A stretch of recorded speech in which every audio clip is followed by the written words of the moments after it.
नमस्कार, स्वागत है आपका। मैं हूं आपके साथ आशा झा। आप देख रहे हैं प्राइम टाइम एक्सक्लूसिव। एक मशहूर फिल्मी गीत है, ये दिल्ली है मेरी जान।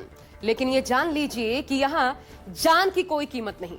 अगर आप आम आदमी हैं तो मानकर चलिए आपकी सुरक्षा या तो भगवान भरोसे है या फिर खुद आपके अपने हाथों में। हाल ही में नोएडा में 16 जनवरी की रात 26 साल के एक सॉफ्टवेयर इंजीनियर युवराज की मौत को लेकर देश भर में सिस्टम की सुस्ती को लेकर सवाल उठे, लेकिन तस्वीर नहीं बदली। कल नोएडा था, आज दिल्ली है। अब दिल्ली में जल बोर्ड की लापरवाही ने 25 साल के एक असिस्टेंट मैनेजर की जान ले ली है। दोनों ही जगहों पर लापरवाही बिल्कुल एक जैसी। कोई बैरिकेड नहीं, रात में रोशनी नहीं, चेतावनी बोर्ड ऐसा जो विजिबल नहीं। और अब इस मौत के बाद हादसे को कवर अप करने का तरीका भी एक जैसा है और जाहिर है परिवारों की पीड़ा भी एक ही है कि वक्त रहते बचाया जा सकता था, लेकिन सिस्टम कहां सुनता है।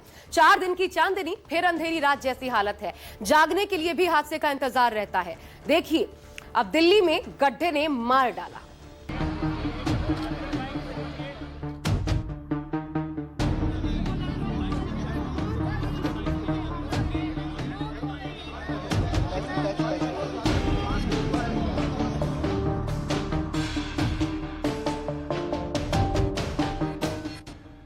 इन दो तस्वीरों को देख लीजिए और एक बात गांठ बांध लीजिए कि आपकी जिंदगी की सरकार और सिस्टम के लिए कोई कीमत नहीं।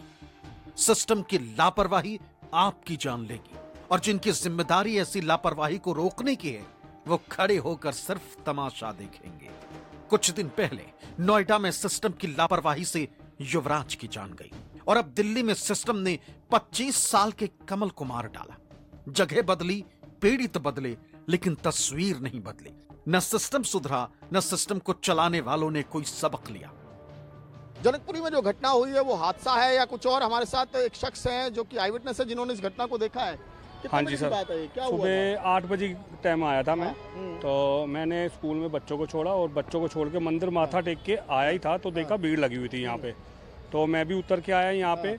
उतर के देखा तो एक भाई मोटरसाइकिल समेत ही नीचे दबा हुआ पड़ा था। अच्छा, अब ये नहीं पता था वो जिंदा है कि मरा था, ये मुझे नहीं पता। तो जैसे थोड़ी देर रुका तो एक भाई ने कॉल करी थी पुलिस को, तो वो आई थी। आधे घंटे तक आ गई थी पुलिस। आधे घंटे में आई है? हाँ जी, आधे 15-20 आधा घंटा जैसे कुछ लगा लो, वो आई थी। आपकी जिंदगी होगी बेशकीमती, आपके लिए, आपके परिवार के लिए, लेकिन सिस्टम के लिए आपकी जिंदगी की कोई कीमत नहीं। चलते फिरते कहां किस गड्ढे में गिरकर आपकी जान चली जाएगी कोई पूछने वाला भी नहीं होगा।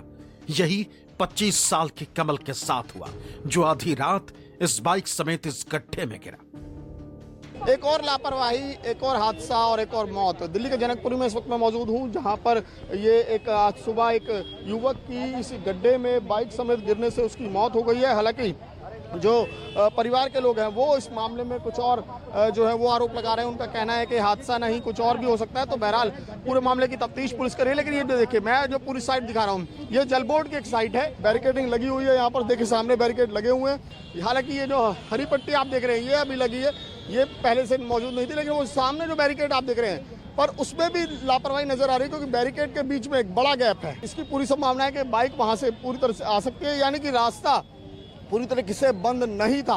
बैरिकेड लगाए जरूर गए थे, काम यहाँ पर चल रहा था। ये भी साफ है कि देखिए सामने यहाँ पर पूरी तरह से नजर आ रहा है कि किस तरीके से गड्ढा खोद के आसपास चारों तरफ मिट्टी डाली गई है। 17 फीट गहरे इस गड्ढे को दिल्ली जल बोर्ड की तरफ से खोदा गया था, वो भी ठीक 2 दिन पहले। जल बोर्ड ने तो यहां सिर्फ साइन बोर्ड लगाकर अपनी ड्यूटी पूरी कर ली थी। 25 साल के कमल के साथ हुआ ये कोई हादसा नहीं है, बल्कि सिस्टम की लापरवाही से हुई एक हत्या है, जिसका गुनहगार सिर्फ जल बोर्ड नहीं है, कई मुजरिम हैं। दिल्ली जल बोर्ड ने यहां बीच सड़क पर गड्ढा तो खोद दिया, लेकिन हादसा रोकने के पुख्ता इंतजाम नहीं किए।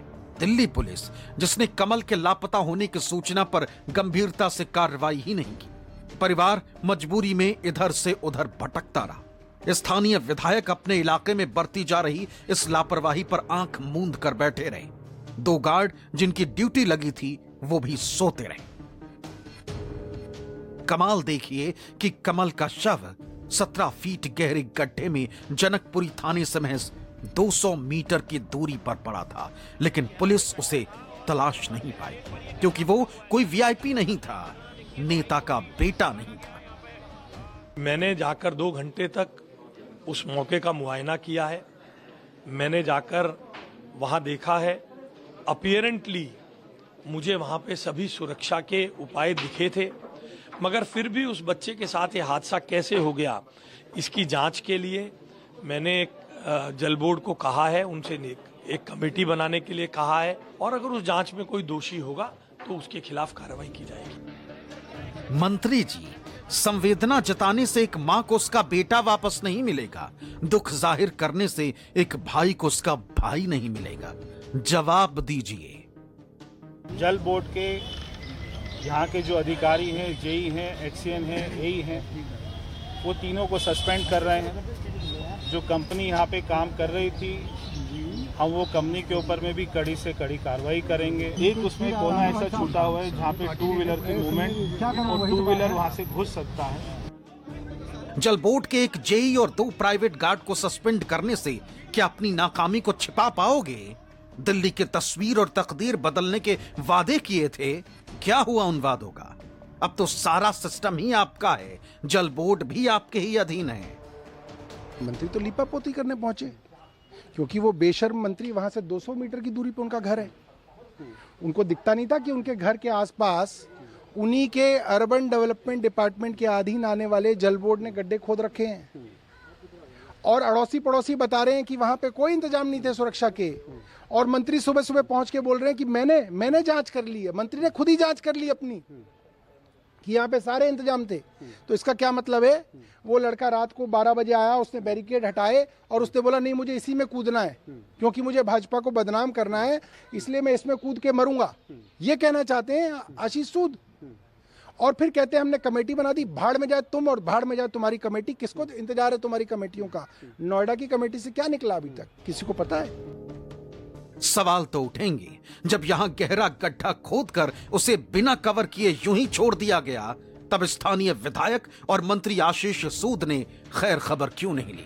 क्या दिल्ली जल बोर्ड के अधिकारी, दिल्ली सरकार के मंत्री, दिल्ली पुलिस के अफसर नोएडा में युवराज के साथ हुए घटनाक्रम से वाकिफ नहीं थे? क्यों उस हादसे से सबक नहीं लिया गया? अब कमल की मौत को सिस्टम की लापरवाही बताकर नाकामी को छिपाया नहीं जा सकता। जवाब तो देना पड़ेगा। सवाल तो उठेंगे।